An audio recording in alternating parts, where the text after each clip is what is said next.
Alden Richards, opisyal na nga bang nililigawan si Miss Catherine Bernardo? Usap-usapan muli sina Alden at Catherine na kung saan surprise ang dumating nga itong si Alden sa post-birthday celebration ni Miss Catherine Bernardo. At take note, may dala-dala itong bouquet of flowers, diba? Na kung saan na-surprise naman itong si Catherine sa pagdating ni Alden.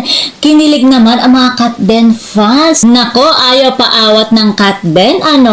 Ani na rin ito ng mga milyong views and reactions. Ikita din sa isang video clip na kung saan ay nag-selfie pa ang dalawa with matching yakapan pa. Grabe ka sweet naman. Ang sweet naman yun. Pansin pa sa video na napaka-komportable na nila sa isa't isa.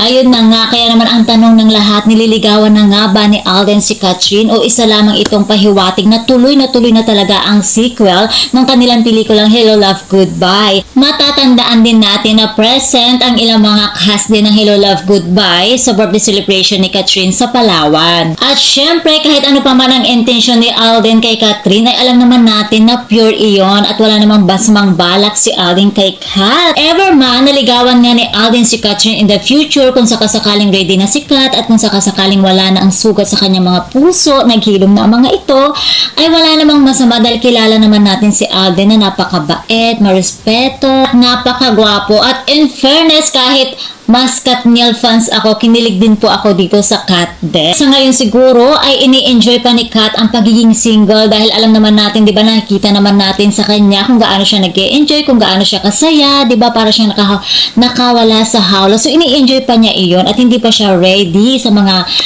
love life na iyan dahil gusto pa niya ma-explore ang kanyang self.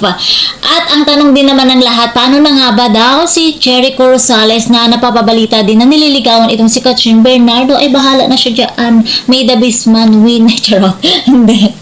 Hindi, si Jericho Rosales siguro at si Catherine Bernardo, kung akong tatanungin na, siguro, bigyan din natin ng pagkakataon na magkaroon din ng projects ang dalawa, di ba? Hindi man in the jowa ganyan, pero sa project, di ba, sa movie, sa teleserye, why not? Di ba, trabaho lang naman yon. And kung sakaling magka-inlaban ang dalawa in real, buhay na nila iyon, di ba? Hindi naman natin dapat pakialaman yung personal na buhay nila dahil may kanya-kanya naman sila mga buhay. At syempre, excited din ako dito sa Catden kung sakasakali magkaroon nga ng sequel ang Hello Love Goodbye. Kaya naman mga chikadoras, abangan natin yan. And that's all for na mga chikadoras. And please don't forget to like, share, and subscribe my channel. Thank you for watching.